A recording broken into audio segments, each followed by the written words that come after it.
శుభ్రం చేసుకోండి. అలాగే పూల కుండీలు కూడా శుభ్రం చేసుకోండి. అలాగే ఫ్రిడ్జ్, ఎయిర్ కూలర్స్ ఇవన్నీ కూడా శుభ్రం చేసుకోండి. మీ ఇంటి కిటికీలకు మెస్ పెట్టుకోండి. మరి ఆ టాయిలెట్స్ ఉన్నటువంటి వెంటిలేటర్ పెట్టిన పైప్కి మెస్ కూడా మీరు అరేంజ్మెంట్ చేసుకోండి. ఇలా చేయడం వలన దోమలు అభివృద్ధి చెందకుండా ఉంటాయి. ఈ దోమలు వృద్ధి చెందడం వలన అనేకమైనటువంటి జ్వరాలు వస్తూ ఉంటాయి.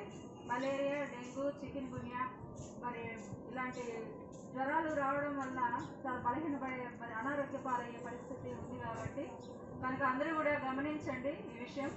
ప్రతి శుక్రవారం కూడా మీ ఇంటి చుట్టూ పరిసరాలను, మీ ఇంట్లో ఉన్నటువంటి మరి తొట్లను, పూల కుండీలను, ఎయిర్ కూలర్స్ను, ఫ్రిడ్జ్లను అన్నీ కూడా ట్యాంకులను అన్నీ శుభ్రం చేసుకొని దోమలు నిల్వ లేకుండా చూసుకోండి.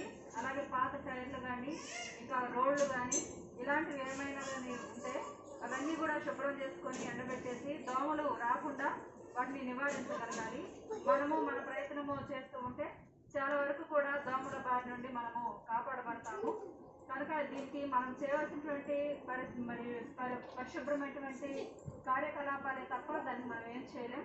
కనుక అందరూ కూడా సహకరించి మీ గృహాలను, మీ ఇంటి పరిసరాలను కూడా ప్రతి శుక్రవారం ఫ్రైడే డ్రైడే అనేటువంటి కార్యక్రమాన్ని మన గవర్నమెంట్ నిర్వహిస్తూ ఉంది. మేమందరం కూడా ఆరోగ్య సిబ్బంది, సచివాలయ కార్య సిబ్బంది, వాలంటీర్స్, ఆశా కార్యకర్తలు అందరం కూడా ఈ కార్యక్రమంలో మేము పాల్గొని ప్రజలను చైతన్యపరులుగా చేయాలని ఉద్దేశంతో మేము ఈ యొక్క విషయాన్ని మీకు తెలియజేస్తున్నాం.